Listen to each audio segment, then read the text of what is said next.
కూడుకున్న మీ అందరికి కూడా యేసుక్రీస్తు నామములో వందనాలమ్మా.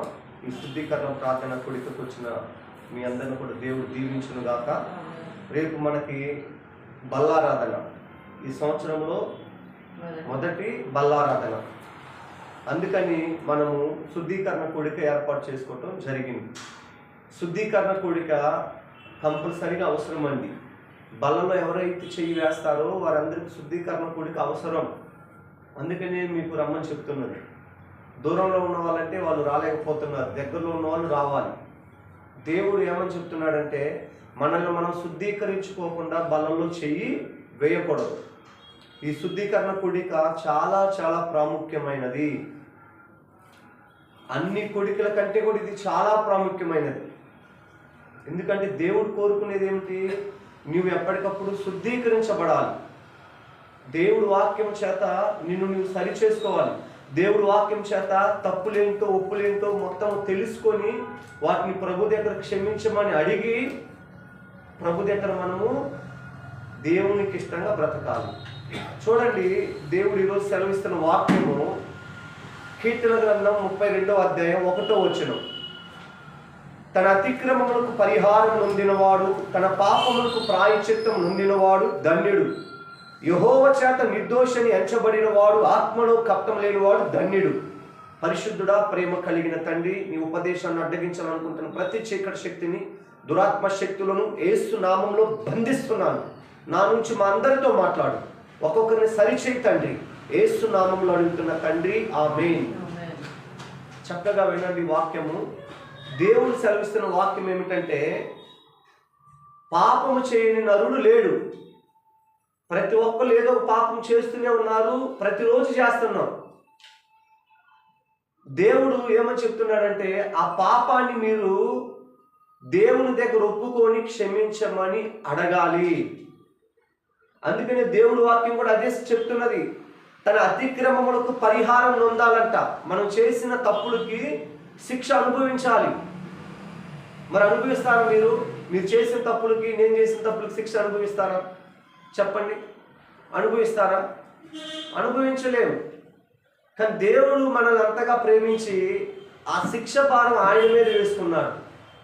ఆ శిక్షే సిలువలో మరణించటం, ఆ శిక్షే సిలువలో ఆయన చేతులకి కాళ్ళకి శీలలు కొట్టడం, ఆ శిక్షే సిలువలో తన యొక్క తలకి ముళ్ళ కిరీటం పెట్టడం, ఆ శిక్షే మన కొరకు ఆయన సిలువ మోయటం. ఇది మీ బాడీలో ఇన్వాల్వ్ అవ్వాలి. ఇది మీ బాడీలో ఇన్వాల్వ్ అవ్వకపోతే మనం ఎంత భక్తి చేసినా వేస్ట్. ఇది ఎప్పుడైతే మీలో ఇన్వాల్వ్ అవుతుందో అప్పుడు మీరు దేవుడు మాటకు లోబడతారు. దేవుడు మాటకు లోబడినప్పుడు దేవుడు మందిరానికి ఎప్పుడు రావాలని పరిగెత్తుకుంటూ వస్తారు. నేను బతిలానక్కర్లా, ఇంక ఈ పదే చెప్పటం నాకు సిగ్గు, మీకు ఇబ్బంది, కష్టం. దేవుడు మందిరాన్ని మనం ప్రేమించాలి, దేవుని ప్రేమించాలి. దేవుడు ఏమని చెప్తున్నాడు? చేసిన అతిక్రమములను దేవుని ఎదుట ఒప్పుకుంటే ఆయన క్షమించడానికి సిద్ధంగా ఉన్నాడు. అయితే దేవుడు చూడండి ఎంత గొప్ప దేవుడు అంటే, మనం చేసిన తప్పులకి ఆయన దెబ్బలు తింటున్నాడు. ఇది ఎలా ఉన్నదంటే, మన బిడ్డలు పలానా చోటకెళ్ళి ఒకరితో గొడవ పడుతూ ఉన్నారు. మన బిడ్డలే తప్పు చేశారని మనకు అర్థమవుతున్నది. మన బిడ్డకు రావాల్సిన శిక్ష మనం అనుభవిస్తాం. వాళ్ళు కొడుతుంటే మన బిడ్డను కొట్టు అని అంటామా? లేదు, మనం కొట్టించుకుంటాం. అది అక్కడ ఎంత ప్రాముఖ్యమో ఇది అంతకు మించిన ప్రాముఖ్యం. మనం చేసిన తప్పులకి మన తండ్రి అయిన దేవుడు దెబ్బలు తింటున్నాడు. కానీ ఆయనకు విలువ లేకపోతే ఎలా? విలువ లేకపోతే ఎలా? నేను అదే చెప్తున్నది. దేవుడు మందిరానికి టయానికి రండి అని నేను 100 సార్లు చెప్పా, రాదు. చెప్తుంటేనేమో నేను వ్యక్తిగతంగా చెప్తానని అనుకుంటాను. నేను ఎన్నిసార్లు ఇది చెప్పాలి, తప్పదు. మిమ్మల్ని నన్ను సరిచేసేది తండ్రి అయిన దేవుడు. మరి ఎవరు సరి చేస్తారు చెప్పండి? శుద్ధీకరణ కూడిక 1 గంట.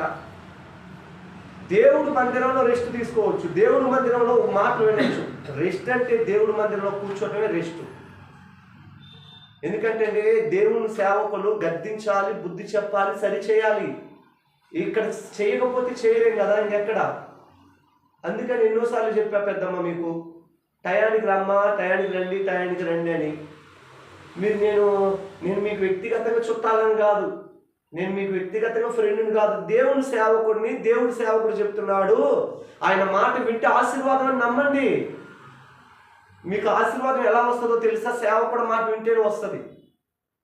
ఈ సేవకుడు ఏదో నా మాట కాదు, దేవుడి మాట చెప్తాడు.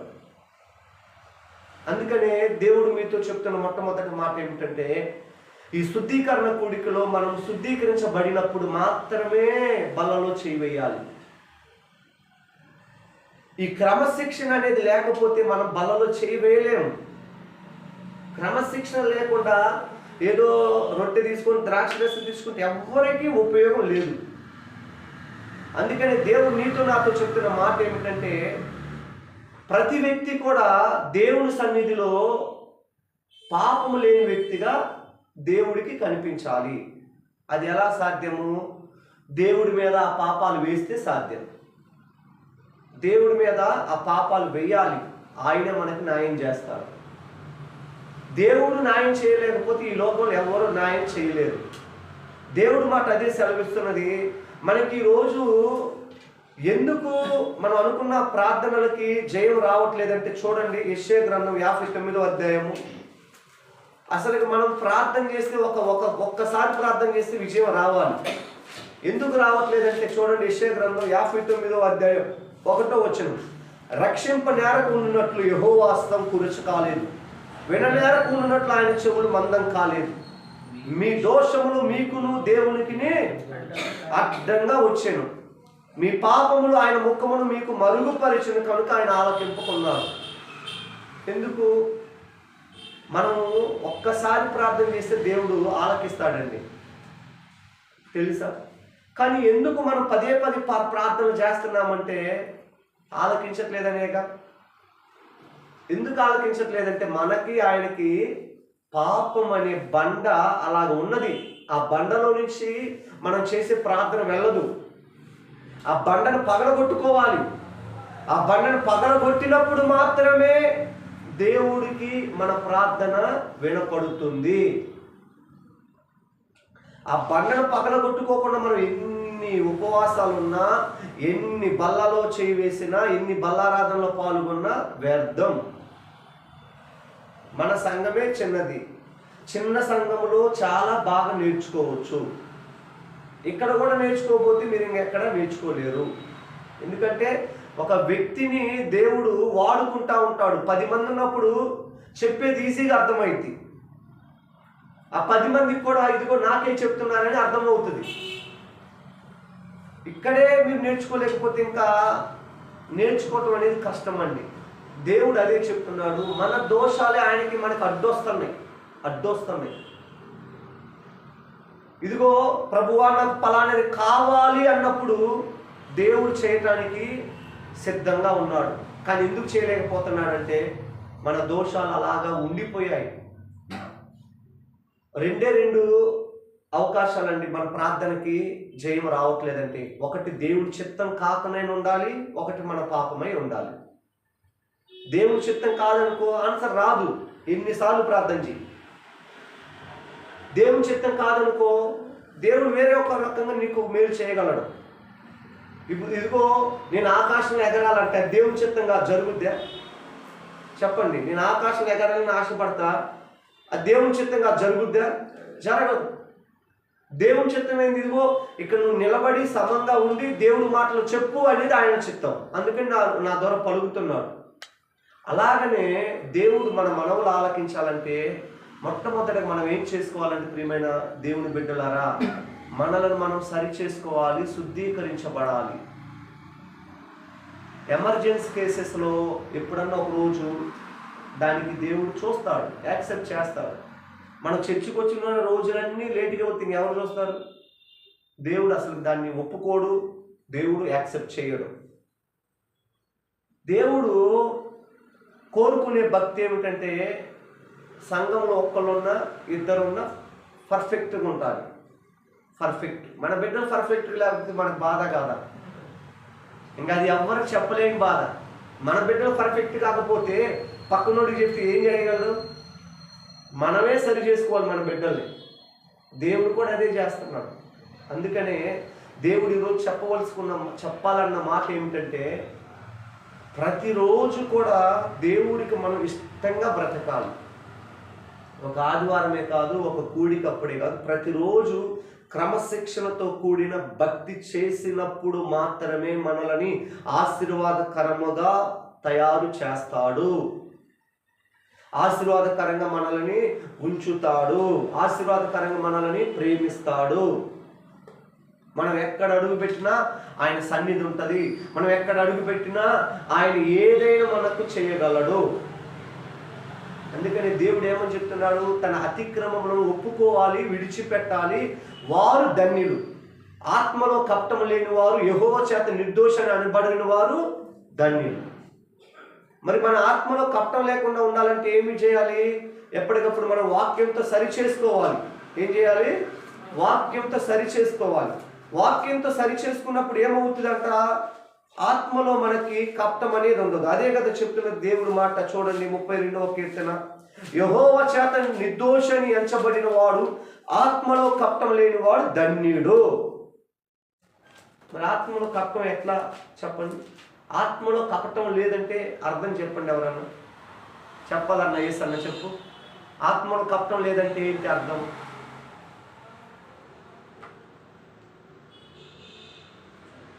చెప్పాలి. హృదయంలో యథార్థత లేదు.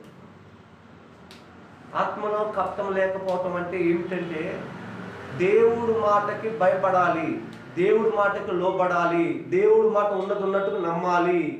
దేవుడు మాట నమ్మి అది నిజమని నమ్మి మన ఆత్మలో కల్మషం అనేది లేకుండా ఉండాలి. మన ఆత్మలో దేవుడికి వ్యతిరేకత అనేది ఉండకూడదండి.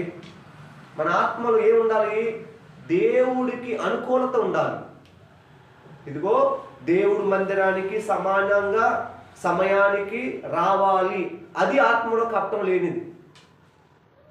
ఎందుకంటే ఇది క్లియర్. దేవుడు ఏమని చెప్తున్నాడంటే, ఆత్మలో కపటం లేనివాడు ధన్యుడు. అంటే నీ ఆత్మ కపటం లేకుండా పరిశుద్ధంగా ఉన్నప్పుడు ఏమని ప్రేరేపిస్తుందో తెలుసా? దేవుడు మందిరానికి వెళ్ళి దేవుడు వాక్యం వినాలని కోరుకుంటుందండి. ఆత్మలో కపటం ఉన్నప్పుడు ఏమవుతుందో తెలుసా? వెళ్దాంలే, చిన్నగా ఏమైందిలే, ఎక్కడైనా వినొచ్చులే, ఏదేం చేయొచ్చులే. కపటం. కపటం అంటే ఏమిటి? మనసులో ఒకటి ఉంచుకొని బయటకు ఒకటి మాట్లాడేది కపటం. ఆత్మలో కూడా కపటం ఉందనుకోండి, దేవుడికి విలువ ఉండదు. ఇక దేవుడి మాటలు వినాలని ఇష్టపడరు. ఆత్మలో కపటం ఉంటే దేవుడు వాక్యం వినటానికి ఇష్టపడరు. ఆత్మలో కపటం ఉంటే దేవుడు వాక్యాన్ని బట్టి సరి చేసుకోవాలని ఇష్టపడరు. ఆత్మలో కపటం ఉంటే దేవుడు వాక్యానికి లోబడరు. ఆత్మలో కపటం ఉంటే నామకార్థమైన భక్తులుగా, వేషధారులుగా ఉంటాము. ఆత్మలో కపటం ఉంటే కొద్దిగా చేసిన భక్తి ఓకే చాలని తృప్తి పడిపోతూ ఉంటాను. లేదు, భక్తికి లిమిట్ అనేది లేదండి. నువ్వు ఎప్పుడు ప్రార్థన చేయొచ్చు, ఎప్పుడు వాక్యం చదవచ్చు, ఎప్పుడు దేవుడి మందిరానికి వచ్చి ప్రార్థన చేయొచ్చు. దేవుడు కోరుకునేది ఏమిటంటే, నీ మందిరము పరిశుద్ధంగా ఉండాలి, నీ దేహము పరిశుద్ధంగా ఉండాలి, కపటము లేకుండా ఉండాలి. యెహోవా చేత నిర్దోషులని మనం పిలువబడాలి. యెహోవా చేత నిర్దోషులమని మనం ఎప్పుడైతే పిలువబడతామో అప్పుడు దేవుడు మనలను బట్టి ఇష్టపడతాడు. వీరు నా బిడ్డలని, మనల్ని ముదిమి వచ్చే వరకు కాపాడుతాడు. పుట్టిన కాంచి చివరి వరకు ఆయనే మనల్ని కాపాడే దేవుడు. అందుకని దేవుడు చెప్తున్నది చాలా చక్కని మాటలు. అదే కీర్తన 30వ అధ్యాయము 5వ వచనం చూడండి. ఆయన కోపం నిమిషం మాత్రం ఉండును, ఆయన దయ ఆయుష్కాలం అంతయు నిలుచును. అది దేవుడు ఎంత ప్రేమమయుడంటే, కోపము కొద్దిగా ఉంటుందంట, దయ ఆయుష్కాలం అంతా ఉంటుంది. అందుకే మనం ఈరోజు మన ఆటలు సాగుతున్నాయి. ఆయన కోపం కనుక నిరంతరం ఉందనుకో అల్లాడిపోయే వాళ్ళం. అర్థమవుతుందా? ఆయన కోపం నిమిషం మాత్రమే కాబట్టి మన ఆటలు సాగుతున్నాయి. మరి ఆయన కోపము నిరంతరం ఉండాలంటే మన వల్ల అవుతుందా? అందుకని మీరు చదువుతో సంబంధం లేదండి భక్తికి. దేవుడు మాటలు వినగలిగి అర్థం చేసుకుంటే చాలు. దేవుడు కోపపడితే మన వల్ల కాదు. ఇక దేవుడు కోపపడితే ఈ భూమి మీద మనం జీవించటం కూడా వ్యర్థం. అందుకని దేవుడు కోపపడకుండా మనం భక్తి చేయాలి. దేవుడు కోపపడ్డాడనుకోండి, కుటుంబంలో దరిద్రమే వస్తుంది, కుటుంబంలో నష్టమే వస్తుంది, కుటుంబంలో కీడే జరుగుతుంది. దేవుడు కోపపడ్డాడంటే ఖచ్చితంగా మన తప్పు లేకుండా కోపపడడు. మరి దేవుడు కోపపడేదాకా మనం తెచ్చుకుంటే ఎలాగ చెప్పండి? ఇక్కడ 2 దారులు ఉన్నాయి. దేవుడు నిన్ను ప్రేమించాలని పిలుస్తా ఉన్నాడు, ఒక దారి. ఇంకొక దారి ఏమిటంటే దేవుడు నీకు ఒక అవకాశం ఇస్తాడు, నీ ఇష్టం, నా దగ్గరకు వస్తేరా లేకపోతే లేదు. ఆయన బలవంతంగా పెట్టి ఇక్కడ కూర్చోబెట్టడండి. కానీ దేవుడు ప్రేమించేటప్పుడు చెప్తాడు, పిలుస్తాడు, అయ్యా రండి, అయ్యా వినండి అని. నేనేనంతే, నా దగ్గర దేవుడేనంతే. ఒక 4-5 సార్లు చెప్తాం, 5సారి చెప్తాం. కానీ ఎవరు నష్టపోతారు? మీరే నష్టపోతారు. అందుకనే చెప్తున్నాను, ప్రియమైన దేవుని బిడ్డలారా, దేవుడు మందిరానికి మనం వంకలు పెట్టుకోకూడదు, వంకలు పెట్టుకొని మానివేయకూడదు, వంకలు పెట్టుకొని టైంకి రాకుండా మానకూడదు. దేవుడు సమయానికి మనకు అన్నీ చేయాలంటే మన సమయానికి అన్నీ రావాలి, సమయానికి రావాలి. అందుకనే దేవుడు ముఖ్యంగా చెప్పే మాట ఏమిటంటే, 1 యోహాను 1:9 చేసిన తప్పులని మీ నోటి ద్వారా ఒప్పుకోండి, నేను నా రక్తం చేత కడిగి శుభ్రపరుస్తాను మిమ్మల్ని. మన పాపములు అంటే ఎర్రగా ఉన్నవి, అవి హిమము వలె తెల్లగా అవ్వాలంటే దేవుడు వాక్యము మనలో ఉండాలి. దేవుడు వాక్యము మన త్రోవలకు వెలుగై ఉన్నది, మన పాదములకు దీపమై ఉన్నది. అందుకని దేవుడు నీతో నాతో చెప్తున్న మాట ఏమిటంటే, నా చేత నువ్వు నిర్దోషాన్ని అనిపించుకున్నప్పుడు మాత్రమే నువ్వు పరలోకానికి రాగలవు. ఎందుకు మనం బలలో చేయవేయాలంటే, ప్రియమైన సహోదరి సహోదరులారా, ఆయన ప్రాణమును మనం గుర్తు చేసుకోవాలి. రొట్టె అంటే ఆయన శరీరం, ద్రాక్షరసం అంటే ఆయన రక్తము.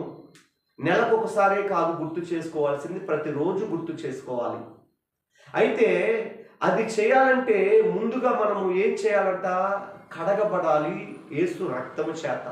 మన పాపములని ఒప్పుకొని క్షమించమని అడిగినప్పుడు, మన పాపములను దేవుడి దగ్గరకు తెచ్చి పెట్టినప్పుడు ఆయన క్షమించుతాడు, అవి కడగబడతాయి.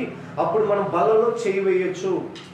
మనం ఇష్టం వచ్చినట్టుగా తింటూ, ఇష్టం వచ్చినట్టుగా త్రాగుతూ దేవుడి బలలో చేయి వేసామంటే శాపం వస్తుంది. తీసుకోకపోయినా పర్వాలా, ఎలాగ పడితే అలాగా తీసుకోకూడదు. ఎందుకంటే ఆయన పరిశుద్ధుడు కాబట్టి, పరిశుద్ధులు మాత్రమే దేవుడి యొక్క బలలో చేయి వేయాలి.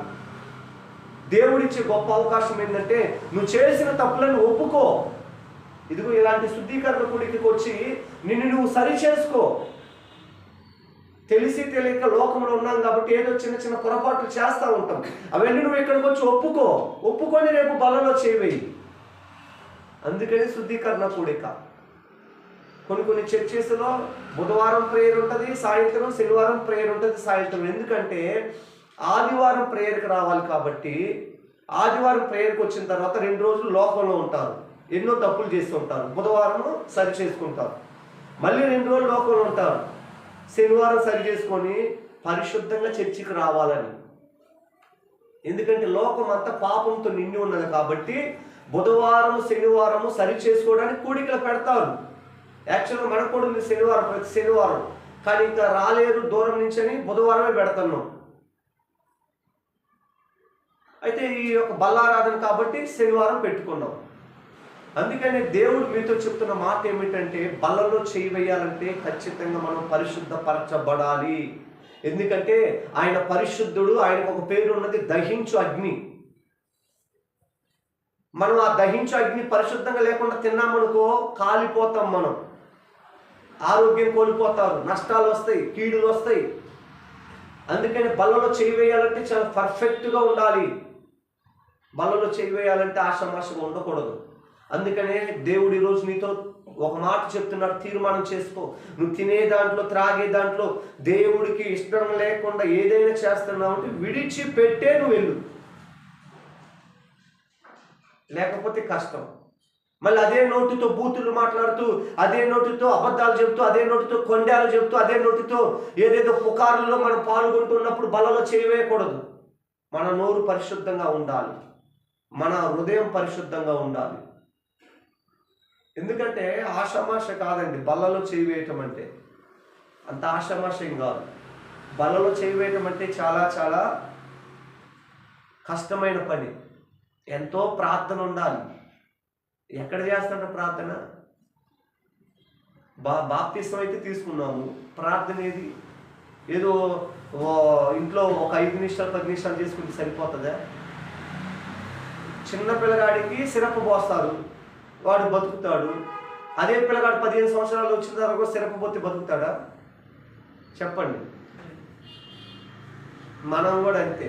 చిన్నప్పుడు ఏదో భక్తిలోకి రాగానే కొంచెం ప్రార్థన చేస్తే దేవుడు ఏదో కరుణించాడు. మనం బాప్తిస్మం తీసుకొని 15 సంవత్సరాలు 20 సంవత్సరాలు అవుతుంది, ఇంకా చిన్న చిన్నగా ప్రార్థన చేస్తే ఎలాగా? అర్థమవుతుందమ్మా? ప్రార్థన ఎక్కువ చేయాలి, వాక్యం ఎక్కువ వినాలి, క్రమశిక్షణతో మందిరానికి రావాలి, దేవుడు వాక్యానికి లోబడాలి. అందుకని నేను చెప్తున్నాను, ఏదన్నా మీకు ఎమర్జెన్సీ కేసెస్లో ఉంటే తప్ప మీరు మందిరానికి టయానికి రావాలి. ఎందుకంటే దేవుడు అన్నీ చూస్తాడు, లేకపోతే కష్టం. మీ ఆశీర్వాదం మీరే పోగొట్టుకుంటారు. నాకేం కాదు. ఒక మాట చెప్తున్నా, ప్రశాంత్ ఇన్ని చేయలేసాడు, ఎంతమంది వస్తారా? ఎందుకంటే ఒక్కరు వచ్చినా 2 వచ్చినా మేము ఇక్కడ చెప్తాం. మీరు వచ్చినా మాకు నష్టమేమి లేదు, రాకపోయినా నష్టమేమి లేదు. కానీ మీ ఆశీర్వాదం మీరే పోగొట్టుకుంటారు, అది మీ చేతుల్లోనే ఉంది. దేవుడు చూస్తాడు, మేము వాళ్ళని ఎంతసేపు బతిలాడుతామో రమ్మని అనేది దేవుడు మా ప్రయత్నం చూస్తాడు. ఆ ప్రయత్నం మేము చేయాలి. ఎన్నిసార్లు చెప్పాలా? నేను ఇక్కడ మన చర్చి ఇక్కడ పెట్టి ఆల్మోస్ట్ 9 months కంప్లీట్ అయింది. 9 months నుంచి ప్రతిరోజు ఏదన్నా సందర్భం వచ్చినప్పుడల్లా ప్రతి వారంలో ప్రతి కూడికలో చెప్తూనే ఉన్నాను. అందుకని దేవుని మందిరాన్ని క్రమశిక్షణతో మనము చూసుకోవాలి, మనం కూడా క్రమశిక్షణ కలిగి భక్తి చేయాలి. అందుకని దేవుడు చివరి మాట చెప్తున్నది ఏమిటంటే, మీ అతిక్రమములను దాచిపెట్టకుండా విడిచిపెట్టండి, ప్రభు దగ్గర పరిశుద్ధంగా బ్రతకండి, బలలో చేయి వేయండి. బలలో చేయి వేసిన వారికి మాత్రమే పరలోకం అని కూడా వాక్యం సెలవిస్తున్నది. ఆయన శరీరము ఆయన రక్తం త్రాగువాడు మాత్రమే నిత్య జీవితానికి వెళ్తాడు. అందుకని అక్కడికి వెళ్ళాలంటే ఏంటో అర్హతలు ఈరోజు నేర్చుకున్నాం. ఇప్పుడు బలలో చేయి వేయాలంటే ఏమి మనం కలిగి ఉండాలి అనేది మనం నేర్చుకున్నాం. క్రమశిక్షణ, ఫస్ట్ క్రమశిక్షణ, పాపం విడిచిపెట్టడం, దేవుడికి లోబడటం. చెప్పండి, క్రమశిక్షణ, పాపం విడిచిపెట్టడం, దేవుడికి లోబడటం. అప్పుడు మాత్రమే మనం బలలో చేయి వేస్తే పరలోకంలో మనం నిరంతరం జీవించగలం. బలలో చేయి వేసిన వారికే నిత్య జీవం.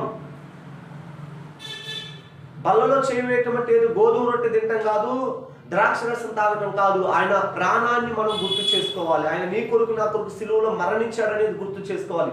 ఆయన నీ కొరకు నా కొరకు సిలువలో ప్రాణం పెట్టాడు, దెబ్బలు తిన్నాడు అనేది గుర్తు చేసుకోవాలి. సిలువలో మరణించింది నీ కొరకు నా కొరకే. రొట్టె అంటే ఆయన శరీరము, ద్రాక్షరసం అంటే ఆయన రక్తము. ఆయన శరీరాన్ని ఆయన రక్తాన్ని తిని త్రాగేటప్పుడు ఆయన ప్రాణాన్ని ఆయన రక్తాన్ని మనము గుర్తు చేసుకోవాలి. ఏదో ఆషామాషగా తిని తాగితే కాదండి, పరిశుద్ధంగా తిని త్రాగాలి. ప్రతిరోజు కూడా మనం ఆయన ప్రాణాన్ని ఆయన రక్తాన్ని గుర్తు చేసుకోవాలి.